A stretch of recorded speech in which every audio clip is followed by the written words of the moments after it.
Yung estimate ko po, 1 meter lang po. Pero hindi siya kuiba na talaga malalim. Diyan yung sinasabi nila mayroong hipo-hipo. Kaya gumaganyan yung tubig doon, papunta doon. Pero isa lang yung direksyon ng current. Nalinis natin yung area pero wala tayong nakita na katawan ni George.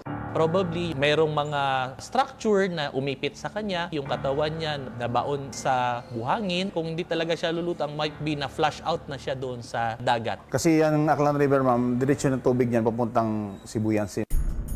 Samantala, ang taong bayan may tinitignan din na bagong anggulo sa pagkawala ni Jorus. Baka pinatay yan, tapos nilibing nila.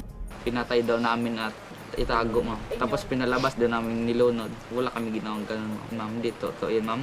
At barkada naman namin, classmate pa namin. Hindi naman namin kayang patayin si Joros. Hindi naman ako naniniwala doon, ma'am. Para yung isang kasama kasi nila noon, anak ko, parang pinsan niya. Base po sa investigation, we found out na wala namang foul play. Yung mga speculations lumalabas po sa social media, wala po yung basis. Refer na lang po sa pagpo-post ng mga malicious na wala pong batayan kasi po may mga naaapektuhan pong mga individual.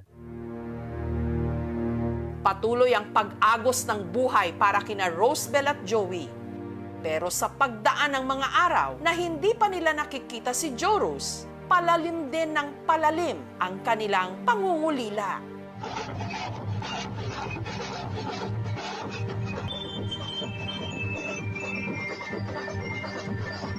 Umuwi na siya.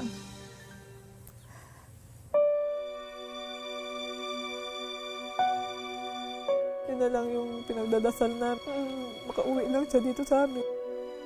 Kahit sabihin ko bangkay na siya o ano, tatanggapin pa rin namin siya. Yun na lang.